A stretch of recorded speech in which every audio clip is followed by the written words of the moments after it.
आज आता आवळा या फळाचे उपयोग किंवा माहिती सांगणार आहे। ताज्या फळाचा रस मिळाला तर तो अतिशय उत्तम।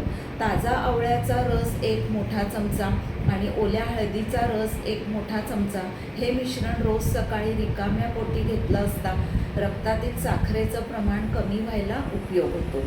त्याचबरोबर हातापायांची रसरस कमी होऊन लघवी योग्य प्रमाणात होणं, भूक सहन होणं यासाठी उपयोग होतो।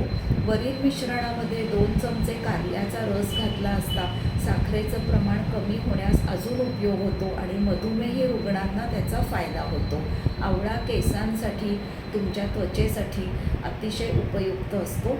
आवळ्याचा रस ब्राह्मी रसाबरोबर प्यायला असता किंवा आवळा आणि ब्राह्मीने सिद्ध केलेलं तेल तुम्ही केसाला लावलं असता केस गळणं, पांढरे होणं, कोंडा या तक्रारी कमी व्हायला मदत होते।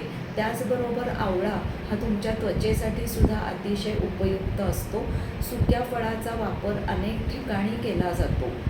आयुर्वेदामध्ये हे आवळा चूर्ण आणि आलं यांचं मिश्रण घेतलं असता सांधेदुखीसाठी देखील उपयोग होतो। आवळा चूर्ण 1 चमचा जेवणानंतर ताकासह प्यायले असता हातापायांची आग कमी होते। त्रिफळा चूर्णातील महत्त्वाचा घटक म्हणजे आवळा असतो। याने देखील शरीरातील उष्णता कमी होते। आवळ्यामध्ये भरपूर प्रमाणामध्ये व्हिटॅमिन सी उपलब्ध आहे, त्यामुळे आपल्यासारख्या देशामध्ये वेगळं व्हिटॅमिन सी घेण्याची गरज नाही जर का तुम्ही आवळ्याचं सेवन नियमितपणे केलं तर। बघत रहा डॉक्टर मंजिरी जोशी यांचे असेच माहितीपूर्ण व्हिडिओला लाईक आणि शेअर नक्की करा। इहा हब्सच्या फेसबुक आणि इंस्टाग्राम पेजला देखील लाईक, शेअर आणि फॉलो करा।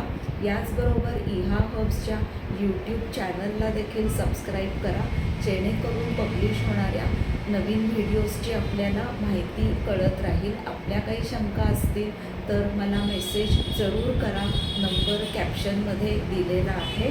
धन्यवाद।